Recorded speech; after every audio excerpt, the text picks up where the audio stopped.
Right, I think we'll have people continuing to join, but we're going to go ahead and get started.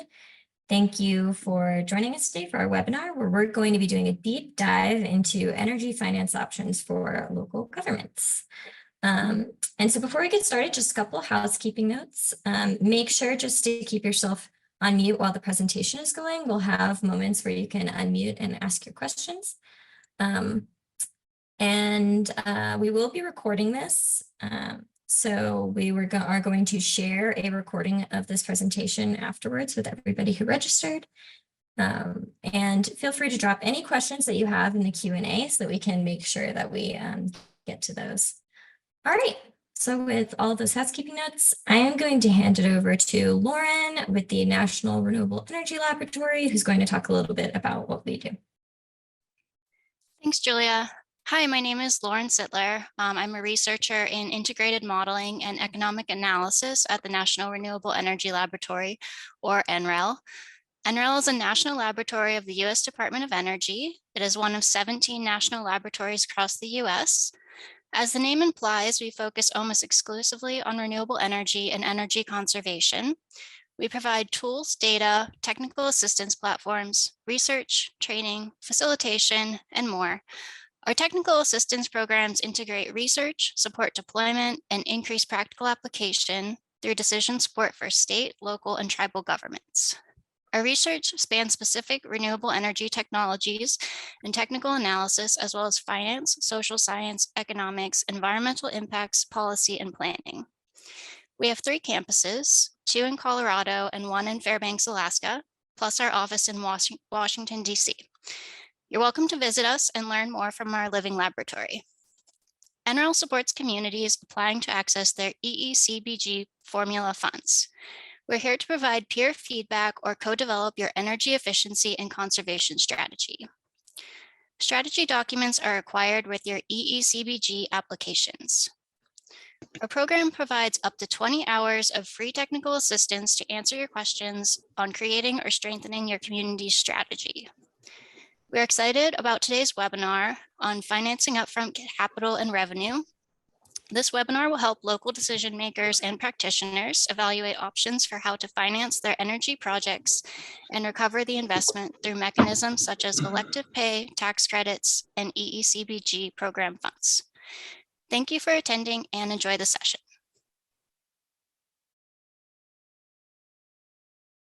Thanks, Lauren. I think I'm up next. So I'm going to share my screen and tell me if you can see the slides. Hopefully I got it. Okay, great. Hi, everyone. I'm Odette Muka with the EECBG team here in DC, and I am delighted to have you with us. Thank you so much for participating. Today is an extension of a previous webinar that we started on tax credits, and we all have the distinct honor to be joined by Rory, who he and I used to work in the trenches together in the advocacy space, fighting for clean energy in North Carolina. So it's going to be a really fun session. Rory is a wealth of knowledge, so please ask all of your questions. Do not be shy. This session is for you. I encourage you to put the questions you have at top of mind in the chat right now. Write down a list of questions as they come up and interrupt Rory all the time. Just interrupt him, okay? Because we want to hear from you. We want to know what you need to know so we can tailor this conversation to be most helpful for you. Okay, so before I turn it over to Rory, I have a few updates and announcements to share as usual. So for those of you on the tax credit webinar, this will look familiar. We just have to say a quick disclaimer that we're not providing tax guidance and this is not official advice. You should just go to the IRS for official advice. A couple EECBG program reminders. Reminder that for all tribes, we have extended your deadline by a year. So you have until the end of May of 2025 to get your EECBG program application in.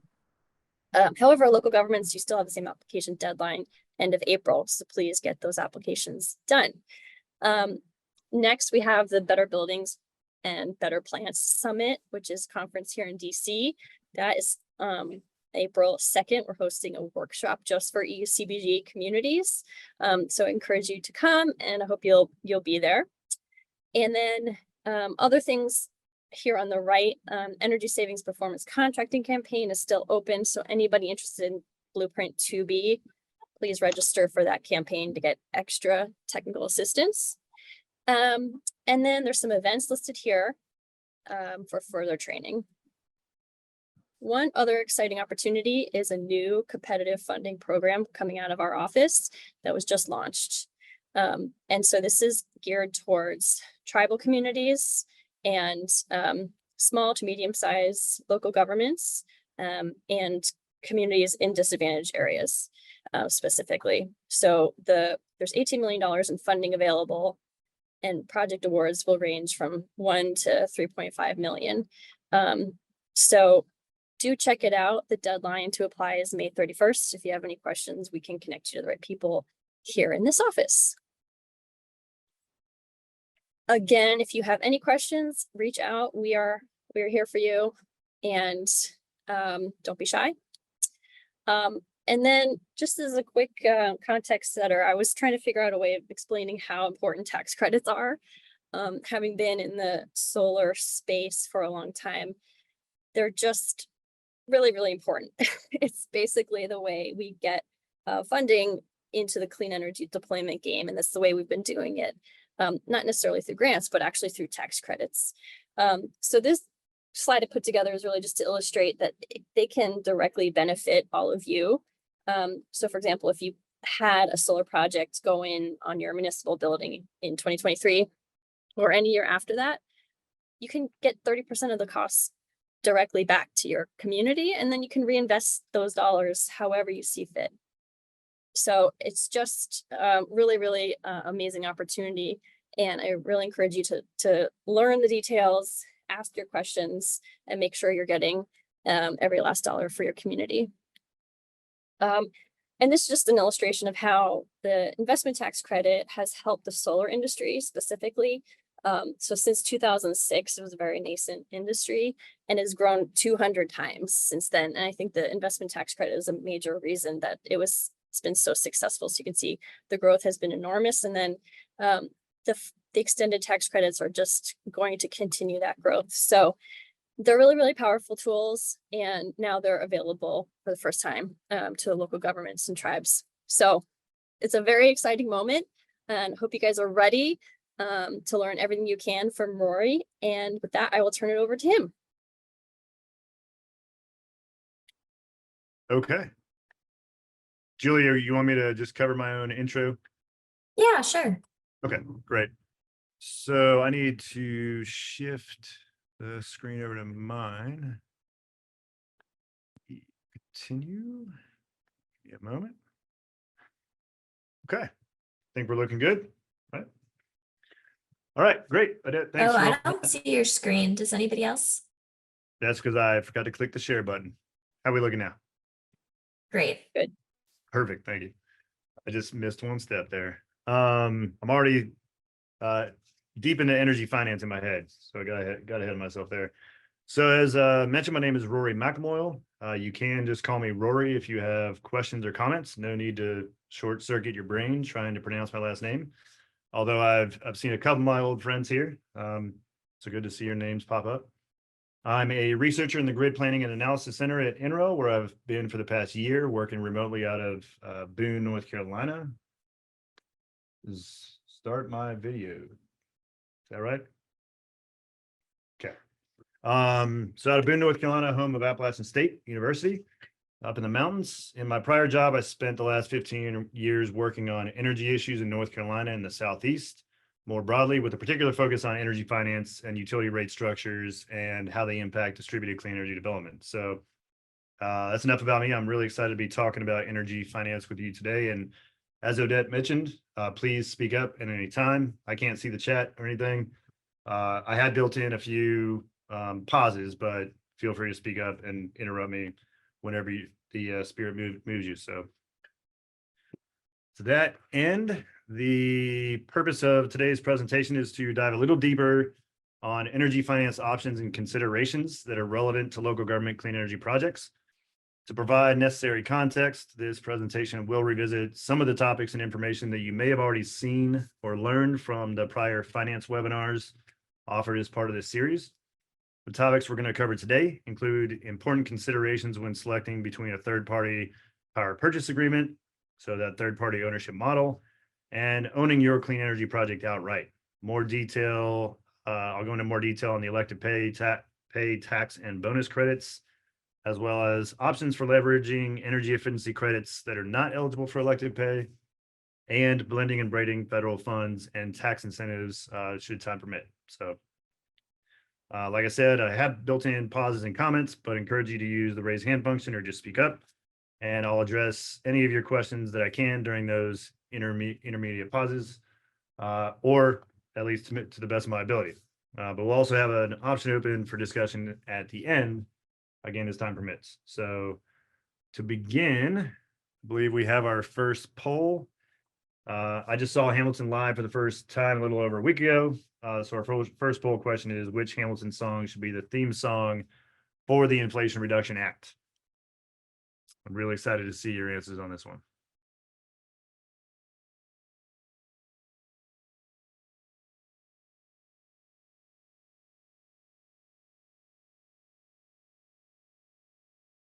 And Julia, you just tell me when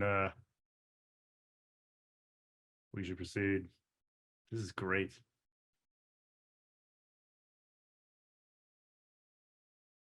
And I won't blame anybody if a Hamilton song gets stuck in your head throughout the rest of the presentation. That just tends to happen.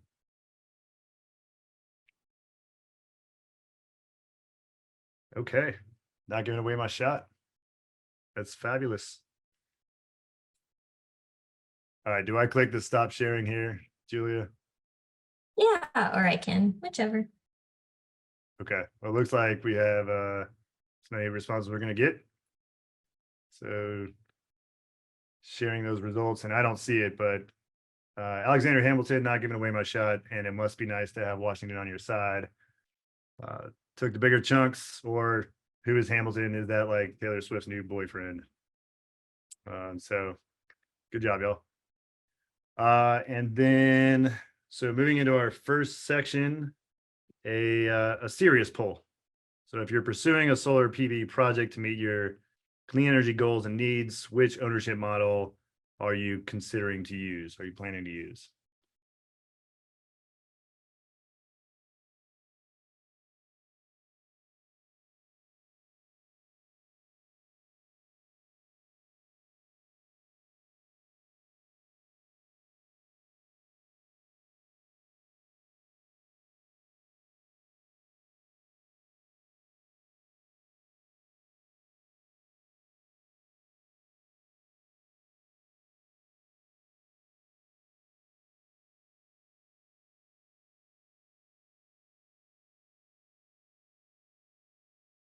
Okay. Great. Looks like folks have stopped responding. So I would like to ask, because these are great results, not necessarily unexpected. For folks who selected municipally owned, there's a lot of those. What is it that has, if anybody's want to speak up, what is it that has resulted in, like, what's leading you to self-own your project rather than look at a third-party power purchase agreement? If anybody's want to share. Well, I'm in the state of Indiana, so we're a regulated utility. So getting a power purchase agreement doesn't play well with that. So that's why we're going with municipally owned behind the meter type of installation. Okay, great. Well, this should be a relevant presentation for you later on. Yeah, I can share if you want. Please. We also have behind the meter advantages, and we are actually exploring third party as well as municipal owned. But it looks like if we can pull that off, municipal owned is a really fantastic option. Coming up with the financing for LMI communities is one of the hardest part, and that's really why I actually joined the community, to see what are all the possibilities for getting funding on top of the 30-40% federal tax credits available for municipalities. So if you can elaborate on that part, we certainly would like to pursue that more aggressively. We have a lot of properties that we can explore, and it would be a fantastic deal if we can make it. Great. That's very helpful as well. So more advantage to a behind the meter cell phone projects, regulatory limitations in Indiana. Would anybody else like to share? Nikki has her hand up. Go ahead. I was going to say, here in Cincinnati, we are definitely interested in taking advantage of the ITC tax credits and see this as an option for us to finally own something larger than an on-site facility. We're looking at potentially putting a up to 5 megawatts solar array on a landfill, and the ITC really helps make that realistic. We've done solar PPAs in the past, and it'd be nice to be able to own. And so that you would be able to directly use that electricity on your municipal grid? Is that the intent? That's the intent. Okay, great. I hope that works. Wish you best of luck there. All right, great. Mark Those are three. Sorry, go ahead. Sorry, Mark has a hand up. Please. Yes, we started out municipally owned, but it looks like it's going to be third party. We are transferring technology from overseas to a hub zone community where they are going to be manufacturing EV charging stations. The only problem is that the municipalities, they can't own it, so we have to step in that role. The reason why we're going this way, because a lot of the funding from EDA and DOE is more accessible to a municipality or city or state compared to private sector. Yep. Yeah, we'll get into some illustration. And where are you located, Mark? Located in Boston, Massachusetts. Okay, great. Thank you. Can I share something? Please. Yeah, this is Ron Guaco from Sacramento County in California. As much as we wanted to, it would be municipality owned, or if we can own the infrastructure, that's our preference. However, based on our experience, we don't have a lot of money to own infrastructures like this, and we cannot borrow, and that would limit us into having to select third-party owned. Just sharing our predicament here. Okay. Tad has his hand up. Good afternoon, Energy and Facilities Manager, Lebanon, New Hampshire. We did a phase 1 solar PPA back in 2019 and have been very happy with it, with the assumption that we would buy it at the first opportunity. And just because of the increased value. But I spoke with a solar developer recently who cautioned against that and said that there are reasons why developers want to flip these as soon as they can, and know what you're getting into in terms of the cost of operations and maintenance and equipment repair and all of that. So I'm now scrambling to determine what are all those additional costs that we would be responsible for, and how do I estimate those accurately, as well as how do I track system degradation, like panel degradation, over time, to let me know if the warranty is still valid or not. Yep. Well, so I can answer just briefly, or at least direct you to some resources. The NREL's annual technology baseline, and there are simple trainings on how to kind of just navigate that. It does have some detail on those operations and maintenance costs, at least the categories, and also national or like national estimates or averages for those costs. But there's plenty of resources on the NREL website, the DOE website, and we can try to direct you to those so you can kind of get a better understanding of what it means to actually own a project versus have a third party own it. And there is a lot of data on panel degradation by the brand, by the developer of different panels. And I've seen it. I don't know where to get that off the top of my head, but that is available as well. And we could try to direct you to that so that you understand that piece as well. But over that, so that was, you said 2019, that was 5 years ago. The technology improves every year. And so the degradation values improve. And so there's a lot to consider as to whether you would rather keep that project in a PPA or develop a new project, especially with all the new grants and eligible tax credits that you can leverage through elective pay, which we're going to talk a lot about. Yeah, actually, thanks for reminding me. We're in the process of doing up to 5 megawatts of our phase 3 solar, and I'm in the same question now. Do we do this through a PPA or municipally owned? So I assume you'll be putting these in the chat, links to these resources, or sending them afterwards, or? We'll have to, unless others on the call who aren't giving the presentation can find those while we're on the, during the training, we'll follow up with that, I would assume. Wonderful. Thank you very much. Yeah, and let's put a pin in your project. So I'd like to hear your thoughts. See if the next several slides give you any new information or insight as to the best approach. Sound good? Yes. Okay. Shall we proceed? Or are there any other comments? Let's do it. Let's do it. All right. So this is a slide you may have already seen if you attended Larson Lovedahl's presentation on January 25th. That was titled Sources and Strategies for Clean Energy Financing. It, as you can see, describes many of the different ownership models that can be used for clean energy projects, many of which may only be available in certain states that have supportive laws or regulations. The two I'm going to focus on today clearly are the third-party ownership model and municipal ownership. So we're going to get into the definition and characteristics of the third-party model in a bit.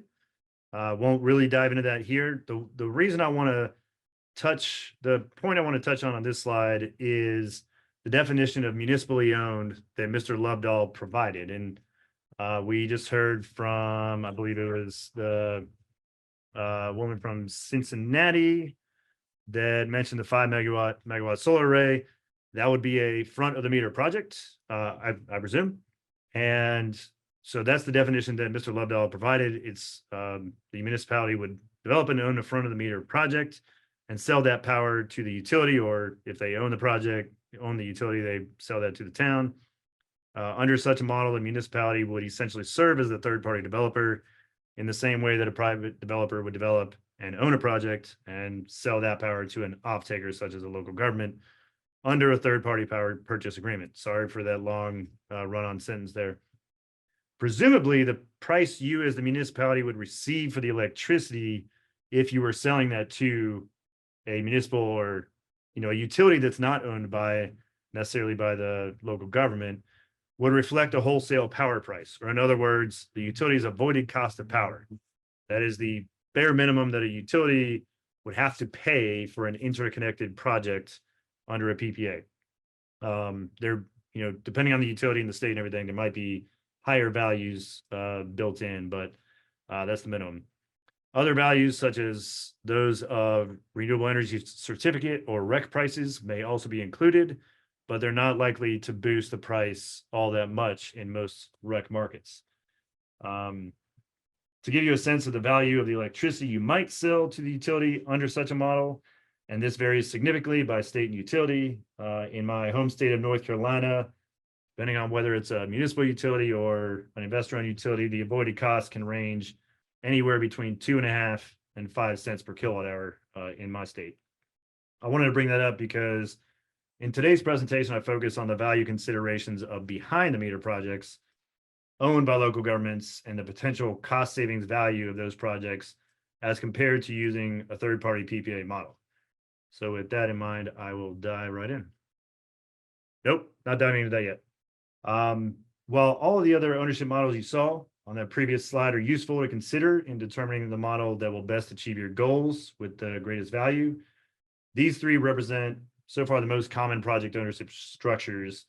If you choose to completely own and be responsible for your project, you are therefore likely to have to cover the full upfront cost, but the local benefits and also the ongoing operations and maintenance expenses but the local benefits in terms of jobs, wealth creation, energy savings, et cetera, are also most likely to be greater than with any of those other models, perhaps with the exception of a cooperative model. But in most cases, you're likely to have access to more low or no cost funding sources via grants, municipal bonds, or a revolving loan fund, for instance. And now with the elective pay provision, you can directly leverage eligible tax and bonus credits to quickly recover the cost of your project. Third-party PPAs are more complex, given that you're dealing with a contract and lawyers, and you will likely have less control or any control over the project and its operation. But the developer will be the one covering the cost of the project, managing investors and contractors, dealing with the tax credits, and operating and maintaining the project, and will assume most, if not all, of the risk. At the same time, you will enjoy making progress on your clean energy and decarbonization goals while presumably saving money on future energy bills. There is some risk there, but I will touch on that shortly. Finally, because it might be an attractive approach, I do want to at least highlight the shared equity ownership model. The most relevant example on the previous slide is the flip structure, but under new tax laws and with the grant funds available to local governments, such as through the Energy Efficiency and Conservation Block Grant.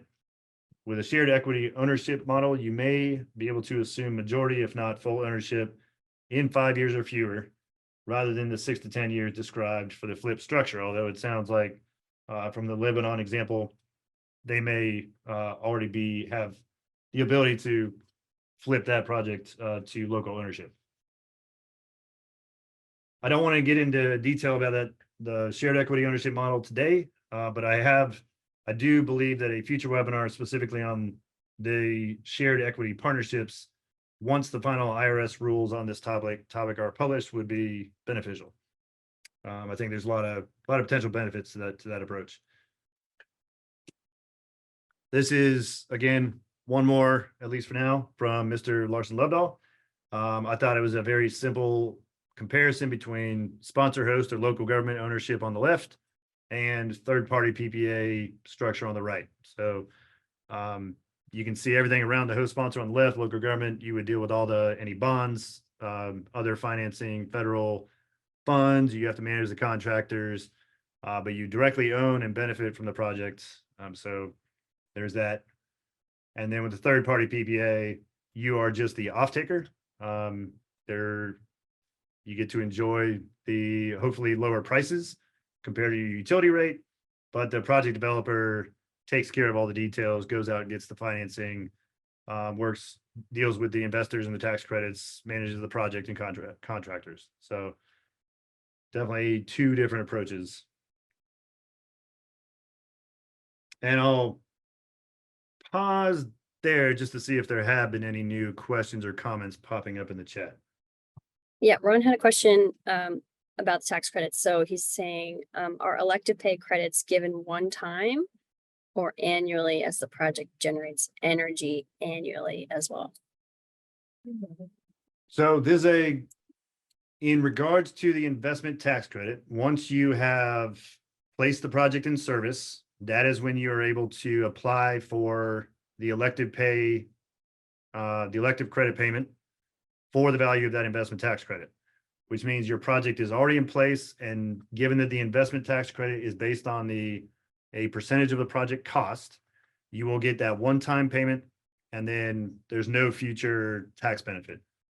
I feel like I should have looked deeper into the production tax credit in advance of this presentation. I did not, because it's very less likely to be relevant for any of your projects, given that the production tax credit is mostly leveraged for wind power, other large projects like that, or extremely large solar projects.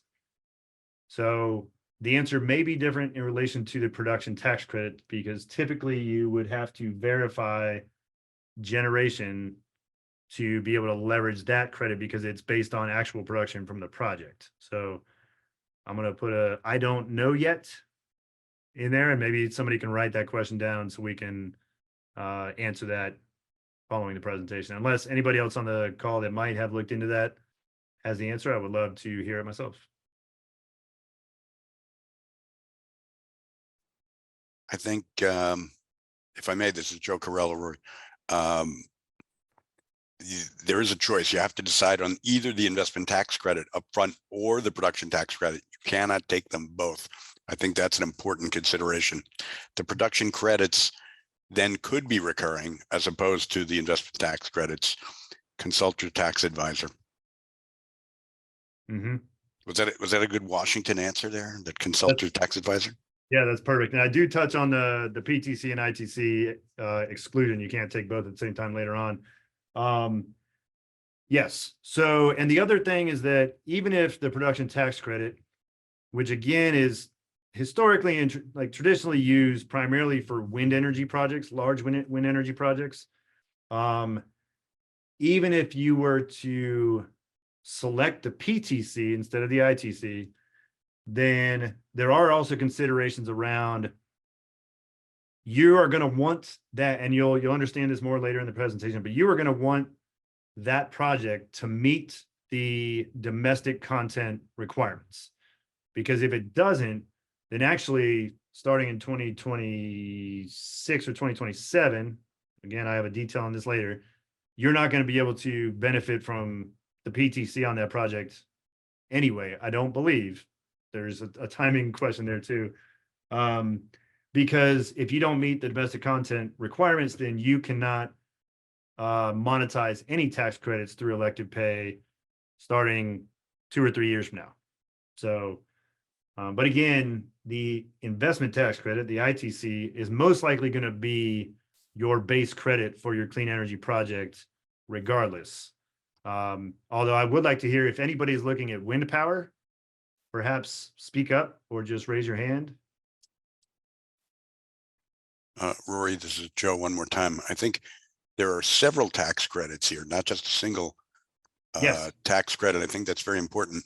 For instance, if you're solar or wind and renewable, the Inflation Reduction Act extended the deadline for those credits to 2030. 2033. But 2033, but you can layer them. So I think it's 30%. I'm talking ITC rates now. 30% for a solar renewable project.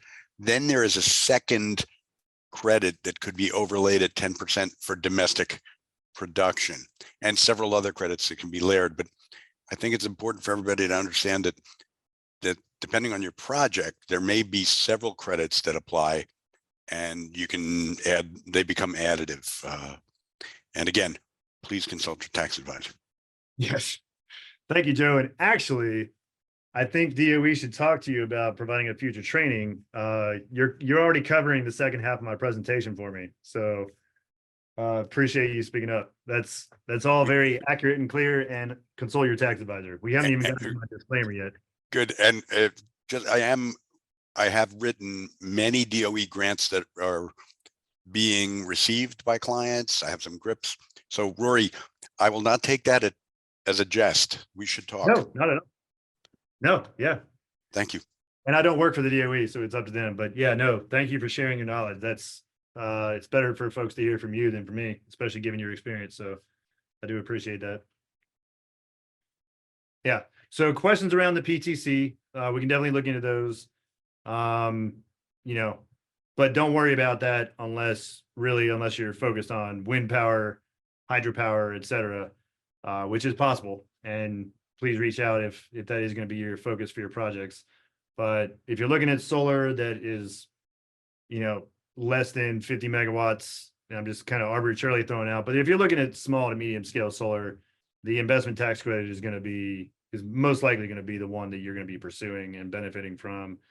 And it's also a one-time payment. You get it right away, first year, as long as you get all your filings in and everything. So, so great questions. I love all this. I'm going to go ahead and proceed a little bit, but Odette, please speak up, or whoever else is monitoring the chat.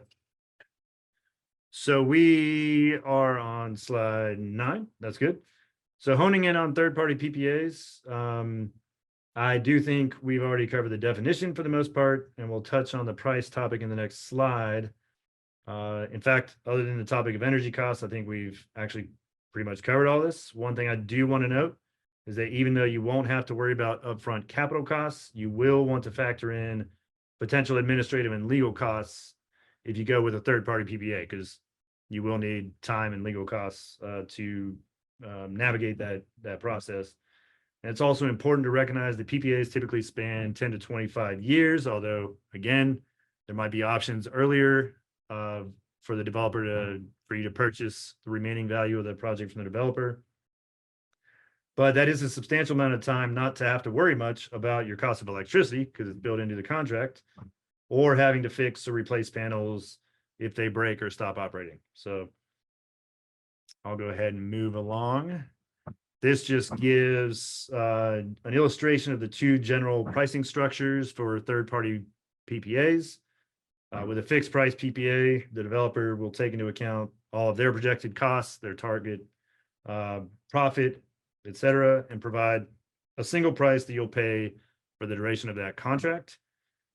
And ideally, that price will be less than what you pay for electricity from your utility. And clearly for the developer, that would be their business proposition. They're not going to make a lot of business if they're selling you electricity at much higher rate or even a higher rate than your utility rate, depending on your goals. And, oh, sorry, let me go back. It might be that the fixed price is initially higher than your utility rate, but is reasonably projected to save you money starting in, say, year 3 or so. You wouldn't want that savings point to extend much more than a few years. But overall, the idea is that a fixed PPA rate is going to be less than your utility rate. Again, this is an illustration that you see on here, not based on any real world numbers, as far as I know. With a price escalator, the intended outcome is the same, but your PPA rate will be escalated by a fixed amount or percentage each year. While this approach is inherently riskier in terms of future energy cost savings, it might also facilitate starting at a lower PPA rate in year 1. Again, take all of this as merely an illustration, since the contract negotiations will obviously be more complex than this, but I'm hoping this at least helps you begin thinking about your ownership model if you haven't already selected which path you're going to go down. And in a moment. So the other great thing I think about the third-party PPA approach is that you'll still have your EECBG funds for other projects. And so you could use those, you could have the PPA for your solar and use your EECBG funds to pay for soft costs and reduce the overall cost of that project, thereby hopefully lowering the cost of electricity that you purchase through that PPA. Or you can use those funds to expand the size and scope of that project by adding solar panels or battery storage. Or you can dedicate those funds to other complementary priorities, such as energy efficiency upgrades and retrofits to the buildings that are going to be powered by that solar system. So there's an additional benefit of the third-party PPA approach to consider. And if, excuse me, if we get to it at the end of this presentation, I kind of dive a little bit deeper into how to use different funds, how to braid or blend the different funding sources or your EECBG funds with other funding or financing options. And it just gets all really confusing and spaghetti-like from that point. But given all the funding sources available, if we don't get to that, we will make sure that the slides are available to you for those pieces. So this was another pause point in my flow. Do we have other comments or questions to address at this point? Yeah, we have a question about roof costs. Do you know if the solar tax credits or anything else can cover roof costs? All of our roofs need resurfacing, which is a major cost. Right. Simple answer is no. But it all depends on the guidance. I'm going to say consult the IRS tax guidance on that one. The general answer is no, but there might be, depending on the condition of your roof, what is necessary to support the solar system and what might be considered supportive infrastructure. The IRS tax guidance covers all of that. So I don't take it as a hard no. Just I refer you to the IRS guidance on that question.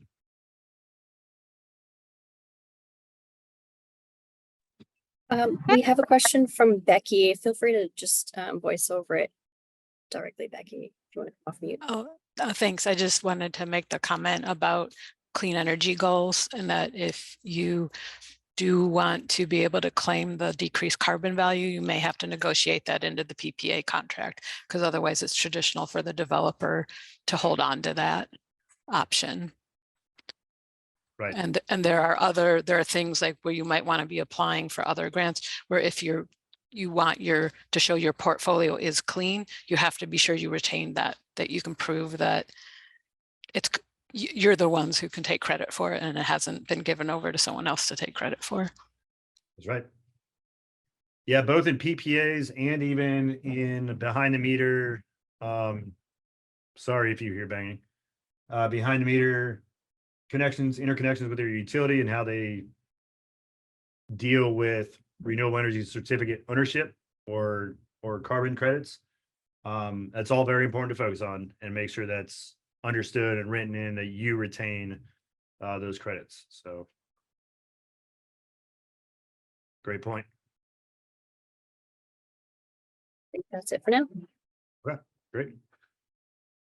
All right. Just brief case study. This one out of Washington, D.C. in around 2015.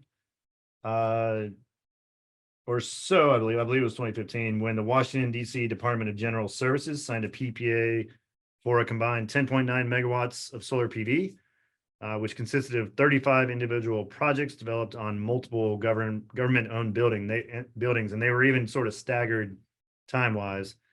And I also believe, if I understood their website, that they leased or used some offsite facilities to add to their project. Combined, those projects delivered nearly 14,000 megawatt hours of electricity each year, a substantial amount, and are projected to save the city $25 million over the 20-year PPA. I thought that was a good project to highlight, especially since it's not just on one building or a few buildings, it's on a lot of buildings, and they're all built into the one PPA package. And this is just an illustration. Obviously, DC Department of General Services is the host or the off-taker, so they consume and purchase that electricity. Sol Systems was the developer. They manage the investments with the investor, owner, operator, which is the entity, WGL Energy Systems, that monetizes tax credits.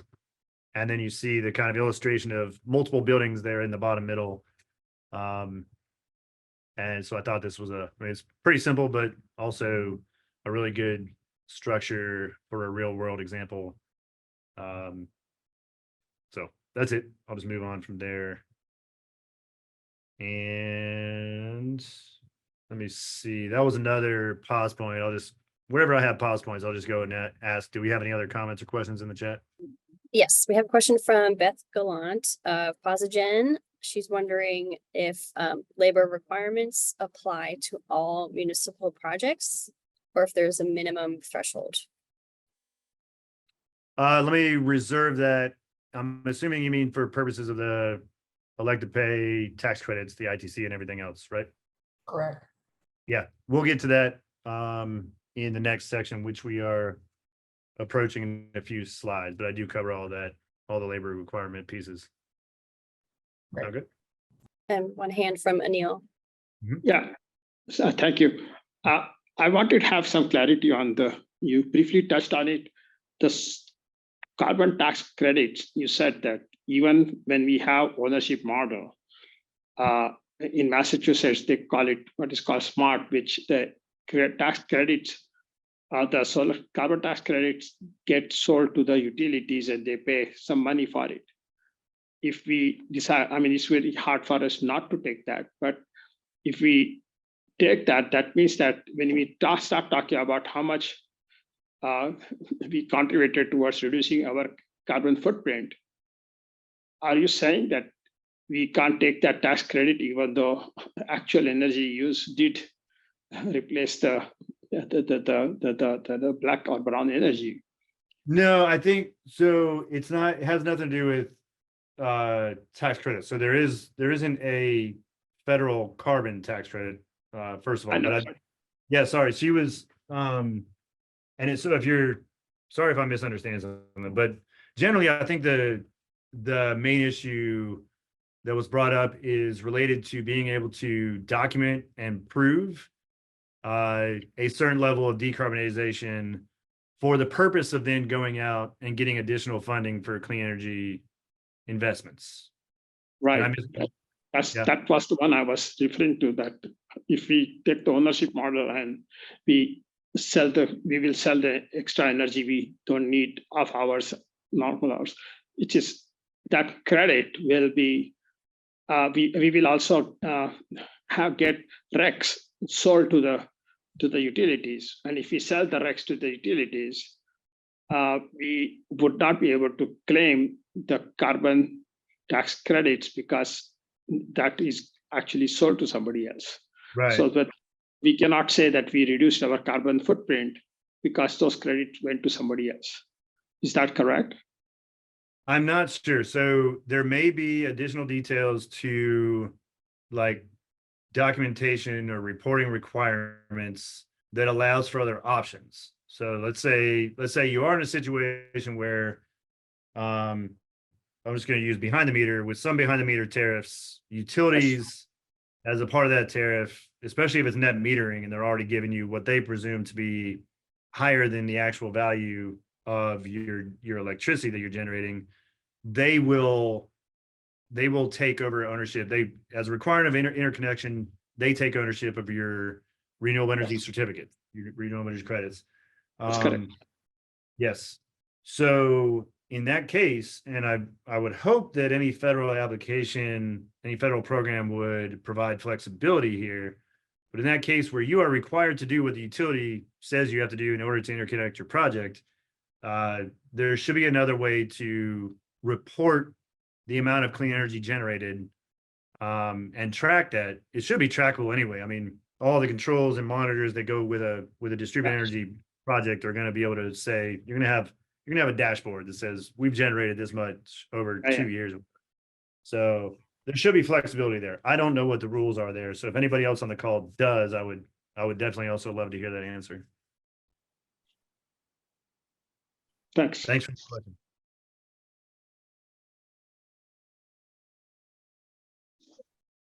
All right, that's it for now. Okay, great. Thanks, Neil. Appreciate that. That's an important thing to bring up again. I'm going to speed things up just a little bit. So again, there is some risk with third-party PPAs. There's a risk you can overpay if the price of electricity under the PPA ends up being more costly in the long run compared to what happens with your utility rates or other power contracts you might have. You could end up paying more. Limited availability. Third-party PPAs are not allowed in all states. You'll see an illustration of that shortly. And contract complexity. PPAs can have complex contracts and higher transaction costs than buying a system outright. Let's see if there was anything else. Yeah, I'm going to go ahead and go to the map. This is as of November 23rd. It's a map from the database of state incentives for renewables and efficiency, or I think it's called Desire. I've heard other people say Desiree. So whatever you want to call it. Developed and operated by the North Carolina State University's Clean Energy Technology Center, shows the status of state legislative or regulatory authorization of third-party solar PPAs. As you can see, numerous states have explicitly authorized third-party PPAs, albeit with limitations in some of those states, while others have disallowed or restricted them to a capped amount of solar leases, for example. So they might not allow a direct sale through power purchase agreement, but they might allow some level of solar leasing. In North Carolina, for investor-owned utilities, it's capped at, I believe, most recent I saw was 1%. It might even now be 2% of the utility's peak demand are allowed through solar leases. So they're just leasing you the solar panels on your roof. Another thing to note is that even in states where third-party PPAs have been authorized, they may only be available in the areas served by investor-owned utilities. So consider this map a first-level illustration of what might be possible in your community. Also notable is that Desire characterizes 15 states as status unclear or unknown. And Indiana was one of those. So I was really glad to hear that comment earlier. I would love to hear more detail if you're willing to share. Right now, Indiana's shown as status unclear or unknown. So if you're one of those states, you'll unfortunately have to investigate on your own whether third-party PPAs are an option for you if you haven't already. And that's the last bit for the time being on third-party PPAs. So one more pause for comments, questions, discussion there. And if you're from one of those states in white, I would love to hear whether you know what the status of PPA, third-party PPA authorization is in your state. I'm in Indiana in Fort Wayne, and it is my understanding because we're a regulated state, there is no deregulation of generation, so there is no opportunities for third-party purchase agreements for solar. Okay. Thanks for sharing. Beth Gallant is in Louisiana. I bet she knows the answer to that state. Yeah, unless something's changed recently, they were not allowed, and that's why when Posigen started up 11 years ago, they one of the reasons that they went with the fixed price lease model. So if it's changed since then, I'm not aware of it. I know there's been some activity around community solar financing, so consult with your lawyer, as others have said. Yep. Thanks for sharing. Anybody from Minnesota or Washington State?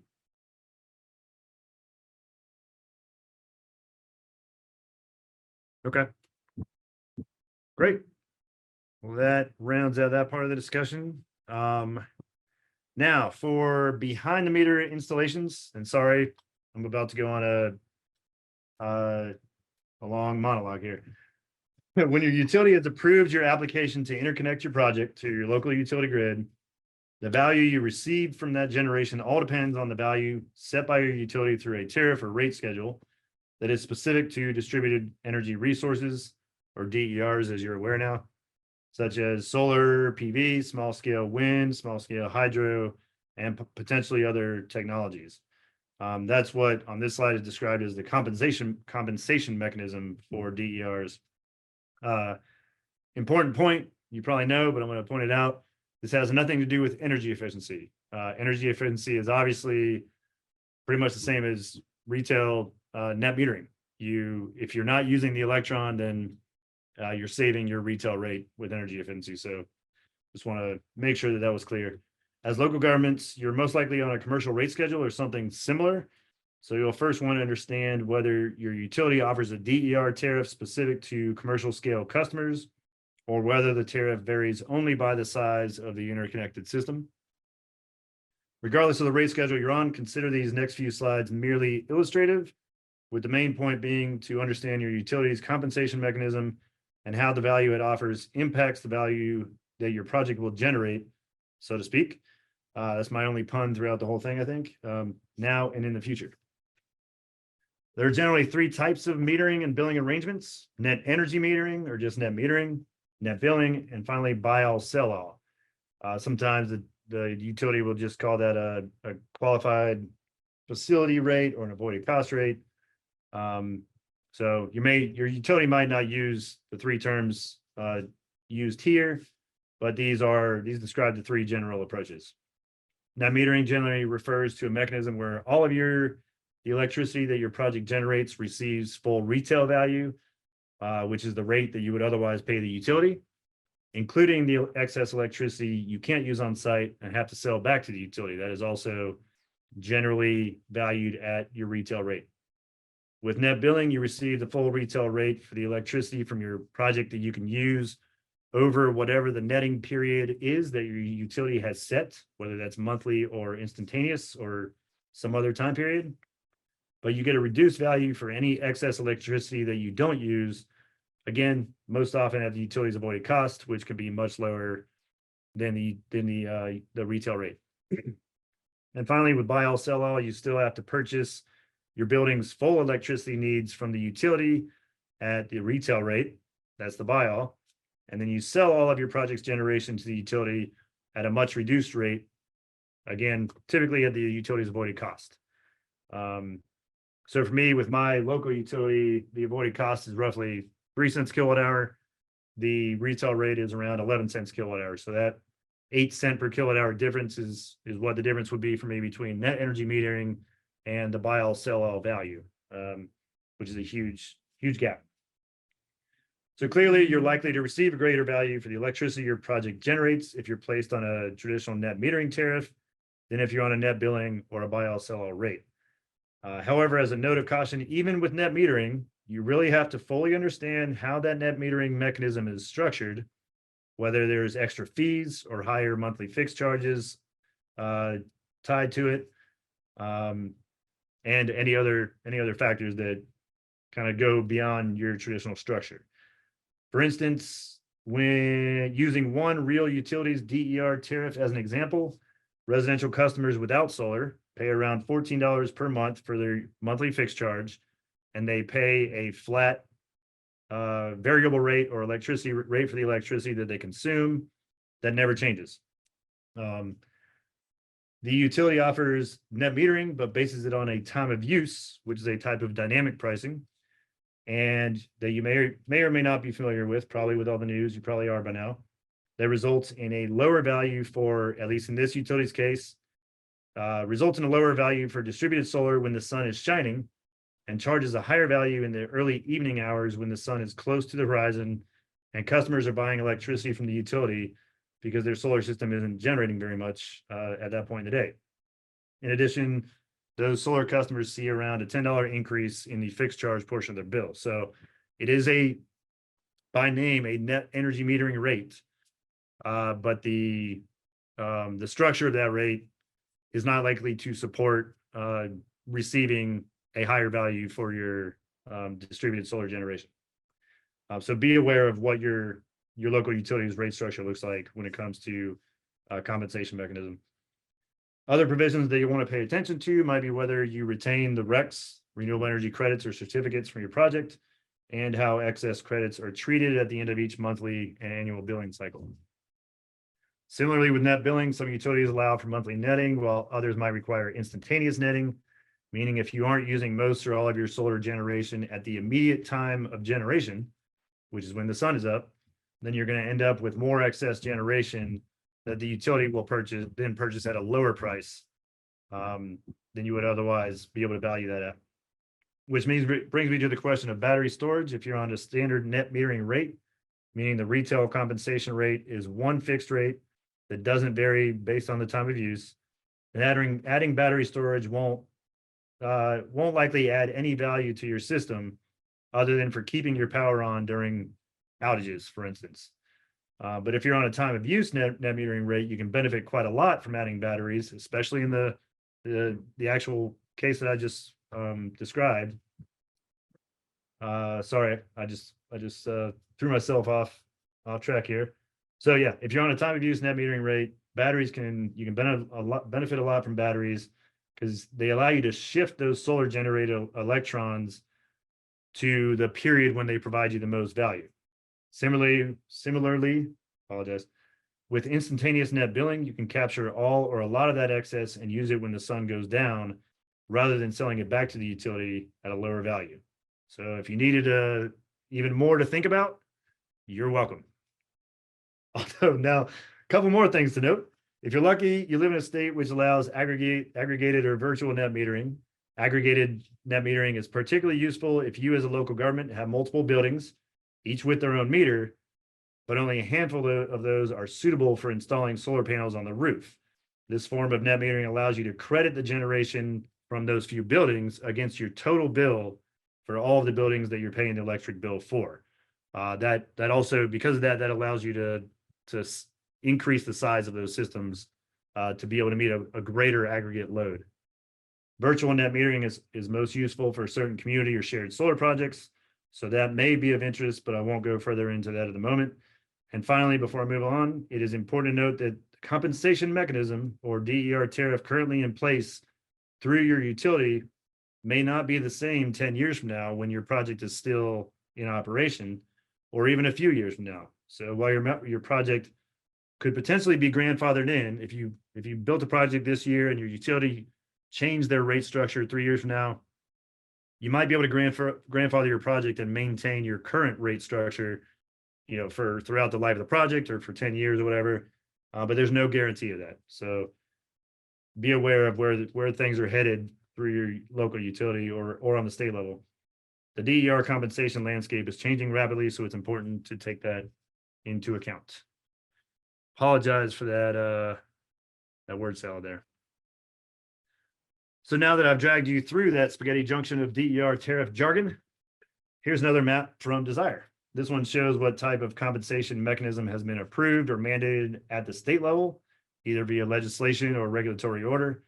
As you can see, with some variation, the vast majority of states still require retail rate net metering.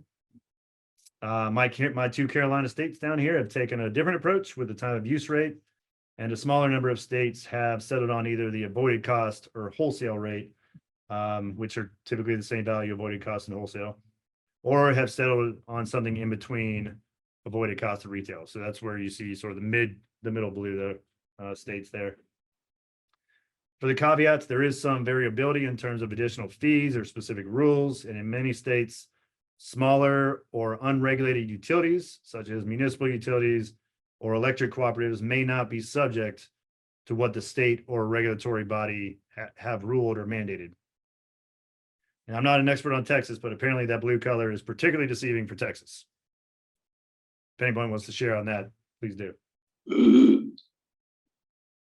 All right, last slide on this section, we'll open it up. Before we get into tax credits, we'll open it up again for discussion. So there's a quick one. Theoretical scenario, you want to offset 50% of your year one electricity use. Your energy use for your building or buildings is increasing because you're electrifying them, you're adding electric vehicle charging, etc. Your utility rate increases 1% a year, starting at 10 cents per kilowatt hour. Your net energy metering compensation rate is the same as your utility rate, but the avoided cost rate in this exercise is roughly a third of the utility rate, and you can expect 1% solar degradation per year. So with that setup, this just gives you an illustration of the difference between the value of your project under net energy metering at the retail rate and what it is under the avoided cost rate. And ultimately, its avoided cost rate will reduce your total bill by 10%, whereas the net energy metering rate reduces your bill by 30% over 10 years, which amounts to an average, in this example, of $5,800 a year. So pretty substantial difference between the two. This does not account for, okay, you spent $30,000 on a solar system. This is just merely, once that system's in place, comparing the value of that electricity or what your electric bill will look like if you had no solar compared to net metered solar and compared to an avoided cost rate. So net metering is better. That's the whole point. And they're both better than no solar. So that's also the whole point, or the other half of the point. All right, we're going to pause because we're going to get into tax credits. And I may have just blown your brains up, but that's just the beginning. Any other comments or questions? Any things that you want to discuss there?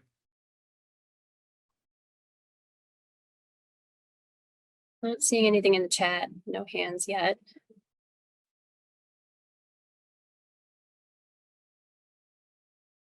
Okay. Well, I hope the next poll will refresh you a little bit. Now, I was going to say that my kids are Fraggle Rock fans, just so I don't expose one of the nerdiest parts of myself, but it's actually me. So I brought this one up. I'm just really curious as to if you are aware of Fraggle Rock. There are 5 main characters, and they're completely different. So really curious to hear who you most connect with, who you resonate with.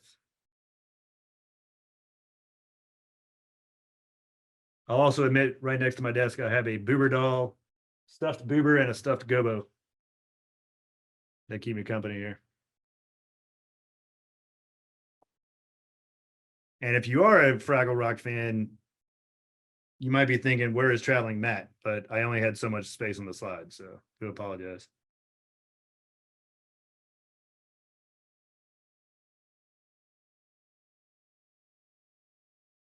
All right, a lot of Gobos, a lot of reds, makes sense.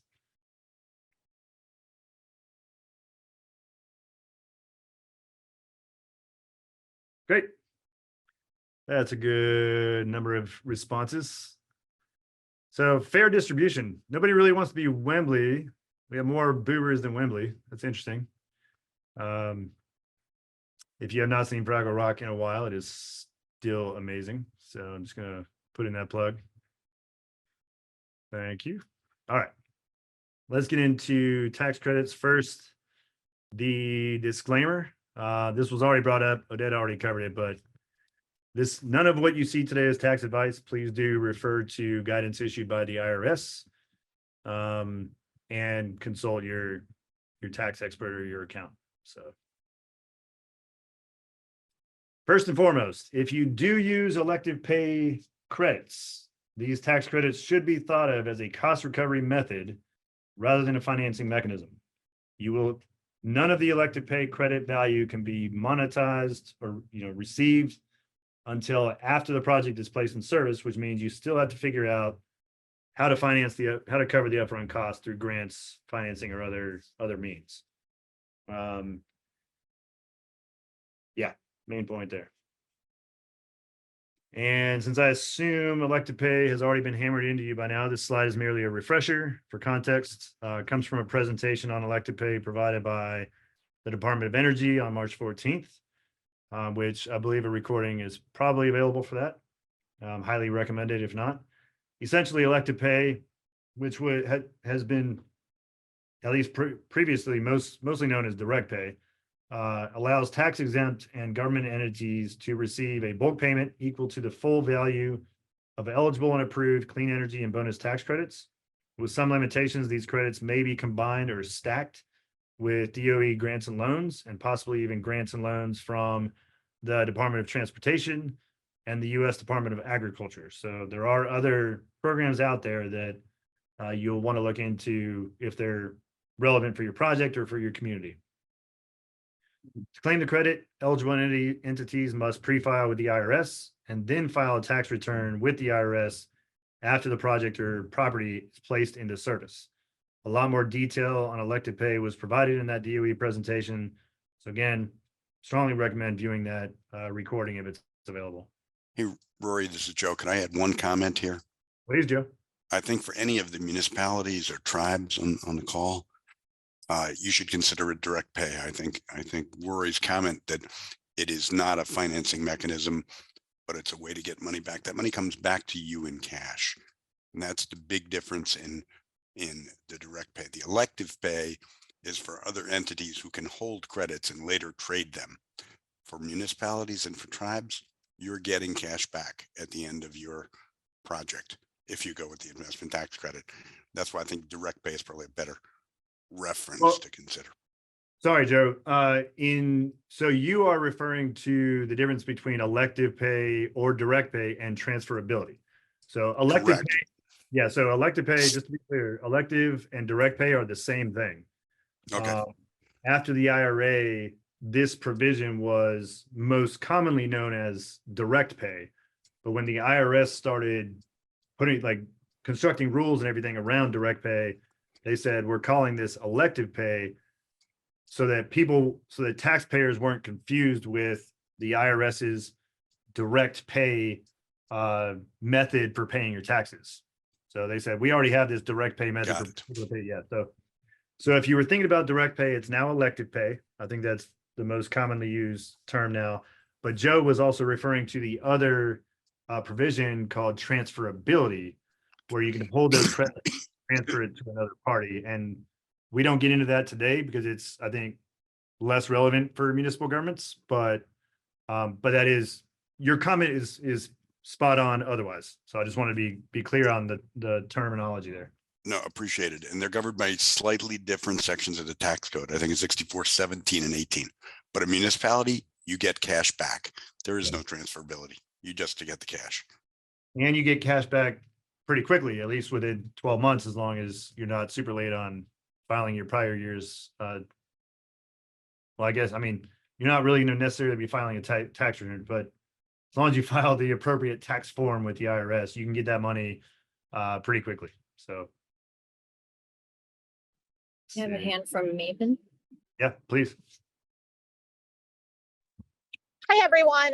Great presentation today. Thank you. That's very informative.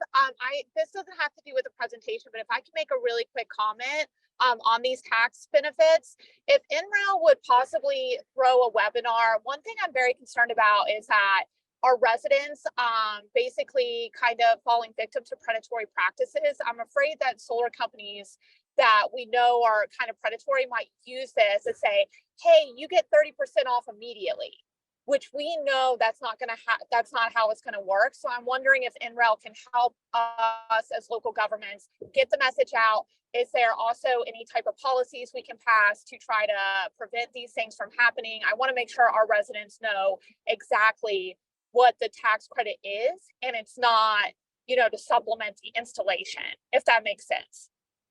Yeah, and so we just two things. First of all, yes, that is unfortunately happening everywhere. Predatory practices around selling solar panels to residents, leasing solar panels to residents, all that stuff, financing, and it's sad. And I don't know exactly how it can be stopped. I mean, even in the states where it's happening most egregiously, I haven't seen really good policies or responses to that just yet. So putting a pin in that piece, I want to make it clear that we are only speaking to commercial scale, government scale tax credits in this presentation. So the residential clean energy tax credit, which is also a 30% tax credit, is completely different than the investment tax credit or the production tax credit that are available through elected pay for local governments. So we're not touching on those residential pieces, but that is also very important because other people are trying to misrepresent those credits to the residential class and are harming people as a result. So I appreciate you bringing up that issue, but I just want to clarify that we're not getting into residential clean energy credits in this presentation. Super important. Yeah, no, thank you. That's very important to bring up, especially for other local governments thinking about the same thing here. Whoop, where'd I go? Okay, we're still in. Any others right now, Odette? Yeah, we had a question from Abby Pettinati asking, since EECBG is commonly used for building efficiency, can you confirm that the 179D tax credit is not eligible for elective pay? And what the process would look like for having the contractor take advantage of it? Yes, so I have that part in my next section, which looks like we may run out of time. So I just want to get but it seemed like there was a lot of interest in the tax credit, bonus credits, and elected pay, which this current section covers. But I definitely have slides on. Let me just go ahead. You know what? The 170D is so quick. Let me just jump ahead of that really quick because that's a great question. The next section is a brief 3-slide section on leveraging energy efficiency credits not eligible for elected pay. It does have the residential pieces there.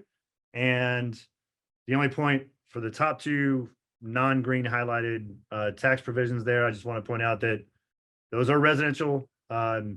If you are a local government looking to develop a residential energy efficiency program to support your residents to take advantage of these tax credits, combine them with if you're doing low income with federal weatherization or light heat funds, or even potentially if there's utility rebates and financing, there are ways to structure a residential program where you can leverage these credits, braid it and blend it with other funding sources, and really provide a lot of benefit for your constituents. The energy efficient commercial buildings deduction is not eligible for elective pay, but can definitely be leveraged by a local government because you can transfer the values of that. It's not a credit, sorry, it is a deduction against taxable income. And so you can transfer that deduction amount to a designer of a energy efficiency project, who is either designing and or implementing the energy efficiency project for a building owned by the tax exempt local government. So simple way of saying that is, yes, you can take that value and transfer it to a designer / developer, including an energy services company. Just to cover this briefly, it is a pretty significant deduction to their taxes. If we get back to this, I actually created the narrative, but did not have a slide for just a thought experiment or like a simple calculation on this. But the limitation is you have to be able to, through the retrofits or the new construction, you have to be able to achieve and show that you have achieved a 25% energy or cost savings reduction compared to either what you paid before or what a standard building design would have accomplished.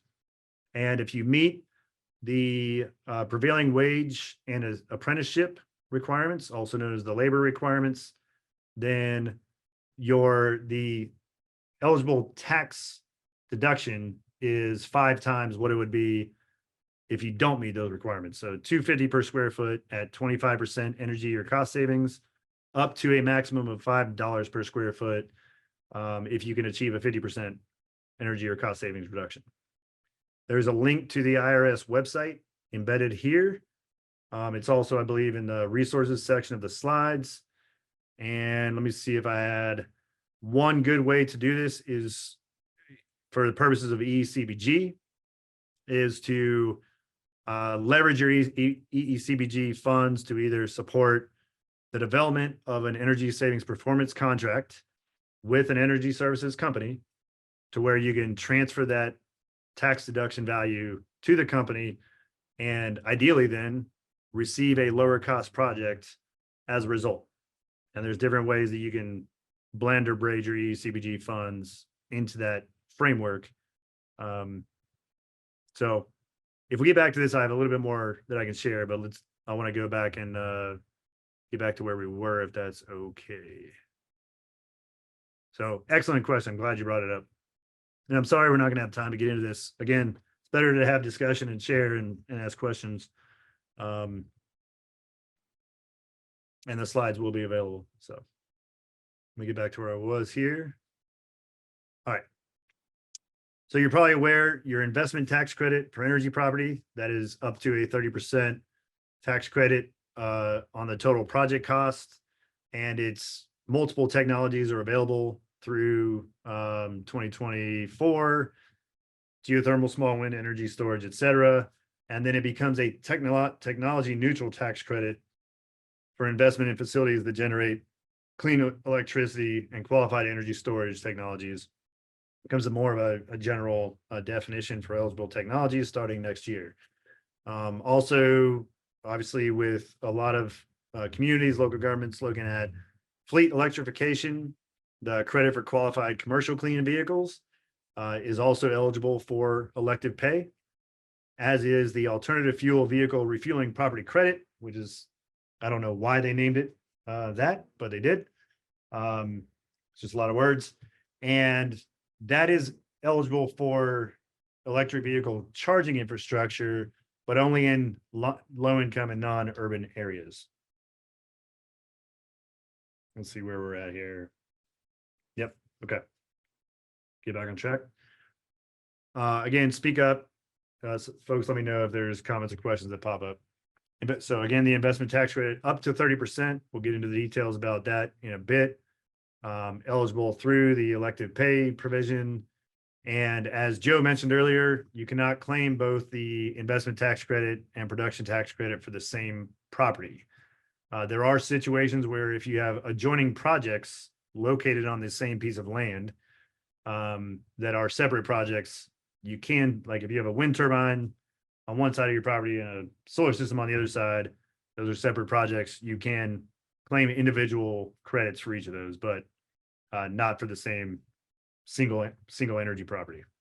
So, and again, that's not tax advice. Refer to the IRS rules relating to claiming the ITC and PTC.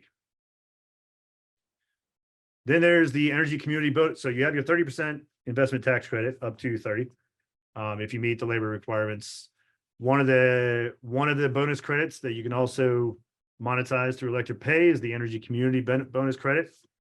And to be eligible for that, you either have to have the project located on a brownfield site in an area that has traditionally had a fair dependence on energy extractive industries for employment, and local or local tax revenues, or a census tract in which a coal mine has closed after 1999, or a coal-fired electric generating unit has retired after 2009.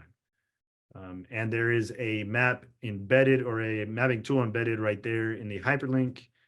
The link is also at the bottom of this slide, but you can see, well, I'm sorry. You can see that. So this tool right here is produced by the Department of Energy and allows you to determine whether your project qualifies as an energy community for the purposes of the bonus credit. You can enter your location into the tool and it'll zoom in on your specific county or census tract. And it's clear that a large number of communities, has to be expected, around the United States qualify for the bonus credit given past land uses and a history of serving as energy producing communities in one form or another. I'm gonna speed up just a little bit. Then there's the domestic content bonus credit program. To qualify for this, you have to meet both of these requirements. 100% of the structural steel or iron products used for your clean energy project must be produced in the US, in the United States, and a required percentage of the total cost of manufactured projects, including components of that clean energy facility, need to be mined, produced, or manufactured in the United States.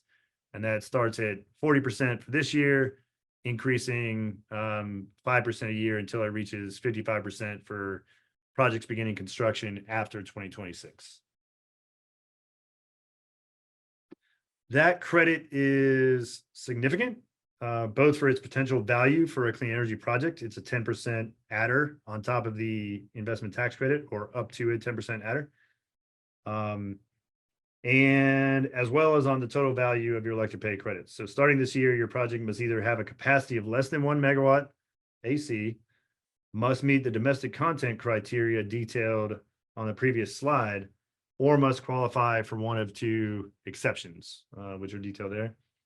If none of these criteria are met, then your elected pay credit value will be reduced to 90% this year, 85% next year, and to 0% in 2026 or later, which is what I was referring to in response to the elected pay for the production tax credit. So this is important for both for timing the development of your project as well as the financing plan and financial analysis. Any comments, questions in the chat, anything? Yeah, we have a couple questions. One was on the low income adder, which you're getting to next. One was about how the tax credits can or cannot be combined. One was further thoughts on consumer protection, and finally a question on EV charging in low income communities. So quite a few, but I think you'll cover quite a lot in the next couple of slides. Yeah, let me get through the next few. I'm assuming we have a hard stop in 5 minutes. So I'll just at least provide some high level. So with the low income communities bonus credit program, there are requirements around what qualifies as a low income community. We'll get to that in a moment. This bonus credit can either be an adder of 10 or 20 percentage points on top of the investment tax credit for qualifying facilities. They have to be relatively smaller, excuse me, less than 5 megawatts. And you have to apply for an approval of an allocation for your capacity. So if you have a 50 megawatt project, I'm sorry, if you have a 4 megawatt project, you have to apply to the Department of Treasury for an allocation because it is a limited amount of credits given in for the 2023 tranche and the 2024 tranche. And projects cannot be placed in service before receiving IRS allocation approval. You are not guaranteed to receive an allocation even if your project is eligible. If a category is oversubscribed, there's a lottery to determine who actually gets a credit allocation. So very important on this one. Here's a map. Here's another tool. I'm sorry. Here's another tool showing that you can use to determine whether your county or census tract is eligible, where you're going to develop the project is eligible for the credit. And again, you can go to this website, you can type in your your address, and it'll zoom in and show you. This also just shows that a large swath of the country is eligible for that credit. So you can imagine how competitive it is, which I have an illustration of shortly. This shows, and it's not just 1.8 gigawatts in total. Like, we have a low income community, we're putting a project there. That's not how it works. There are 4 different categories. Categories 1 and 2 are location based generally, so located in low income community. And then they have a type of project subcategory. And then the category 2 is just located on Indian land, and there's other language and requirements around regulation around what additional selection criteria are required.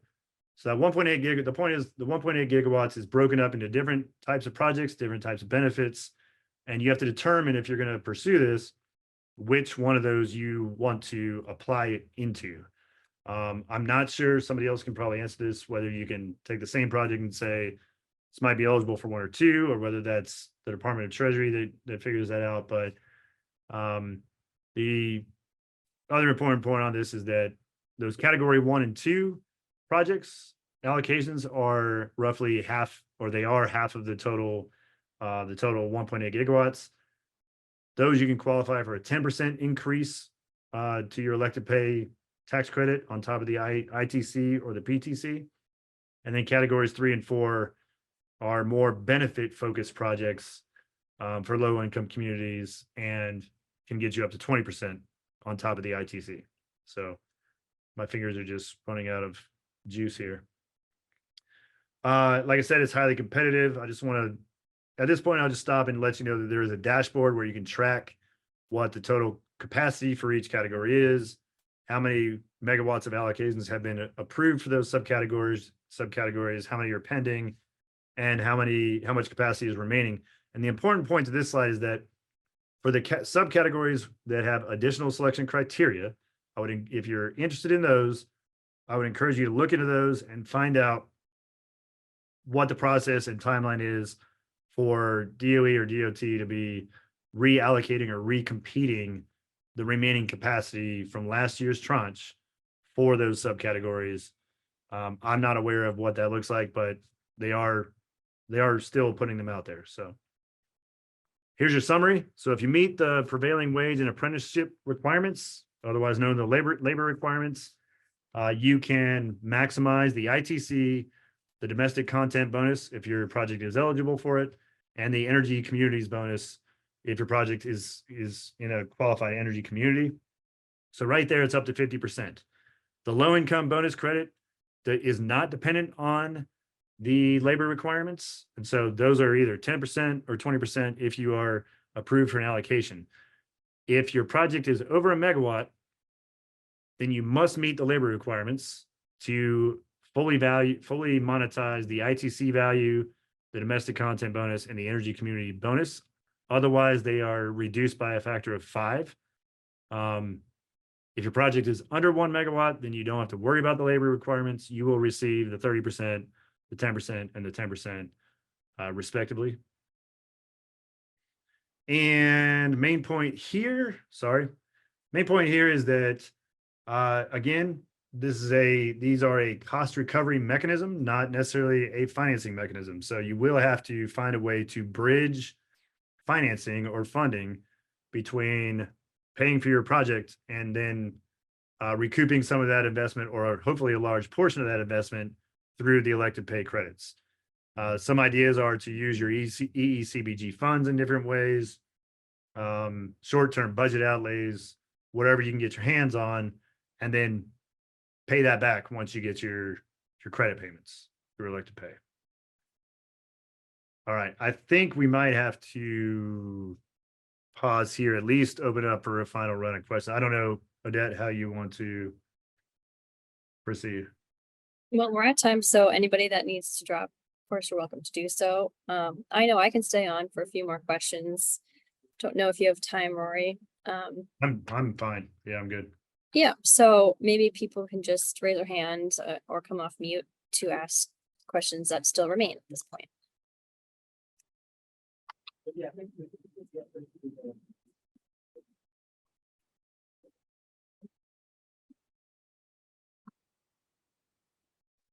Abby. Hi, sorry to bring this up again, but for 179D, do we still have to pre-register for those projects with the IRS, or is that the contractor that does that? Let me think about that. So I would think, and let me apologize, I'm not intimately familiar with the details of the 179D requirements. Let's go back to that real quick. I believe, just given the language that you are allocating that deduction to the designer of the building or retrofit, that it would be you, I would think that it would be your responsibility to show the savings and apply for that tax deduction. But I'm not sure. So that's a great question. Yeah, my take on this is that it's because 179D is not available for elective pay, that you wouldn't have to go through that elective pay process of pre-filing and submitting a tax return. Instead, it's Okay. just the more traditional route of your contractor reaps the benefits and you don't have to worry about it. So I think, but the question was mainly about just not necessarily in relation to elected pay, but just who is responsible for filing with the IRS to monetize the tax deduction under 179D, correct? Yeah, like, do we have to do the same process that we do for, like a fleet EV purchase, for example? No, I mean, I think 170, so I'm just gonna say the best way to answer this is for you to look at the guidance on the IRS website. And I'm sorry, I don't have a direct answer for you. It's okay, thank you. Was her question whether she had to pre-apply?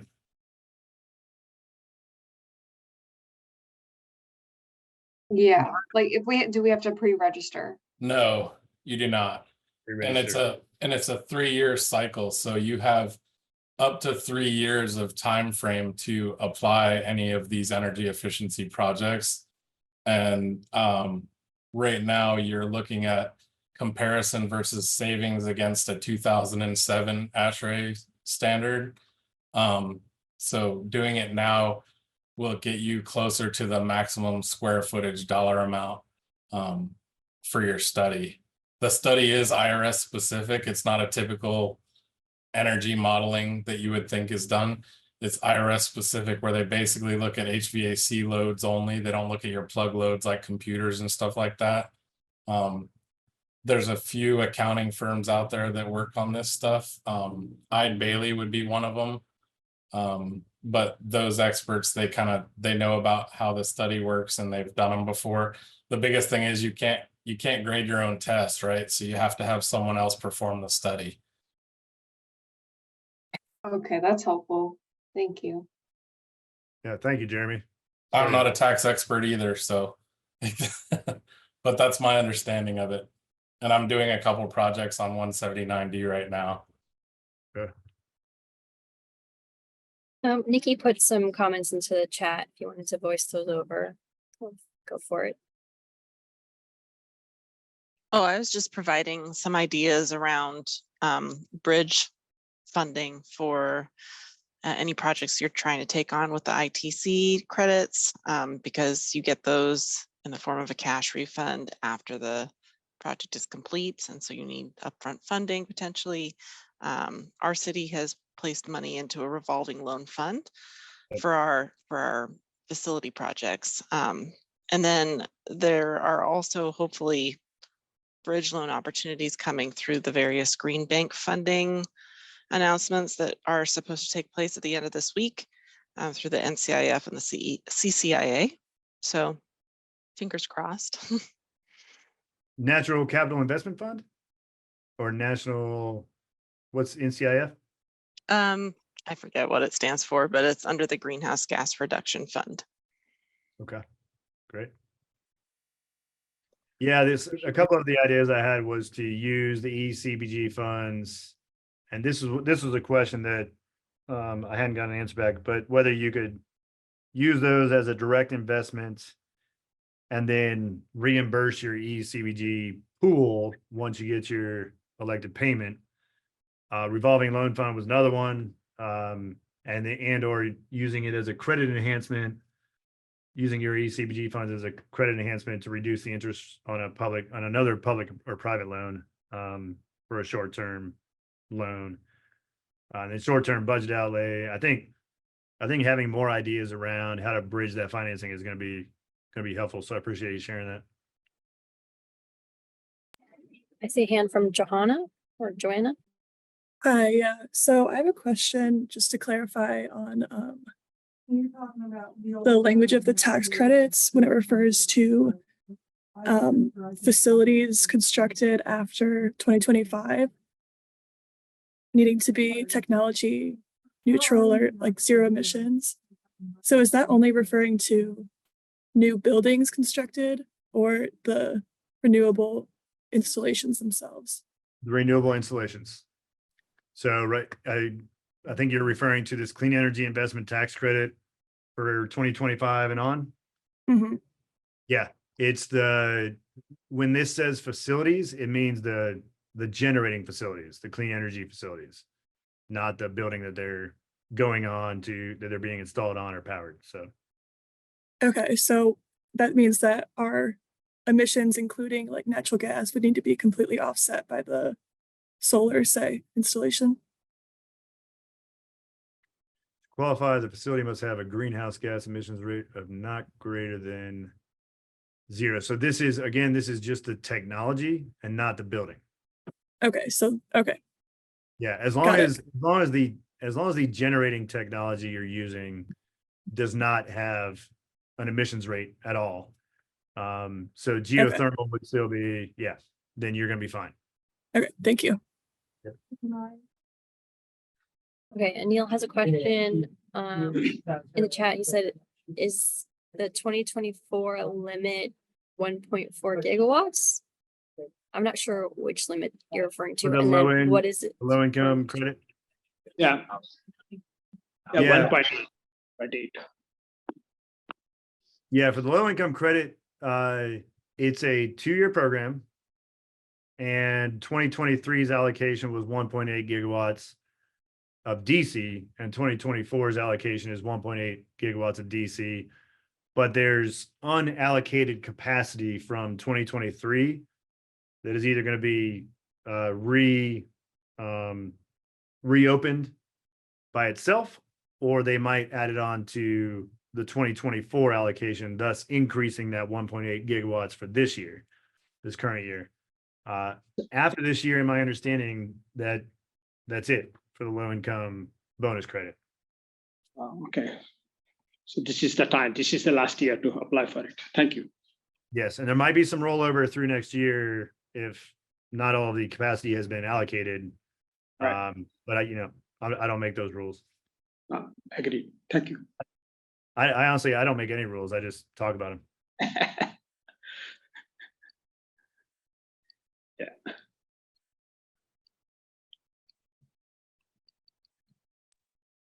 Okay, I'm not seeing any other questions in the chat. Okay, well then I'm just gonna run. I'm not gonna talk about anything. I just want y'all to be aware of what's in here. There's one case study on just simple financing of a community center microgrid, using elected pay and EECBG funds, simple stacking example. Just brief few slides. We've already seen them on leveraging the elective, basically the 179D tax deduction, which is not eligible for elective pay. And then last few slides are on, this defines what blending and braiding of funding sources means. Here's kind of a menu of different funding sources that can be used if you're going for multiple projects at the same time. And then here's just one approach based on the options available on the prior slide of, if you're doing these 5 things, here's how you might consider using different funding sources and blending or braiding them together, however you perceive that to be. So, and that is it. And there are some resources at the end, non-comprehensive. So, I just want to thank you all for your time. So, Odette, turn it over to you. Thank you so much, Rory. This was great. Really appreciate your presentation and everybody's participation. And we'll be sending the slides out and posting them to our website in the next few weeks. So look out for that. And with that, hope you all have a great day. Reach out anytime with questions. We're here.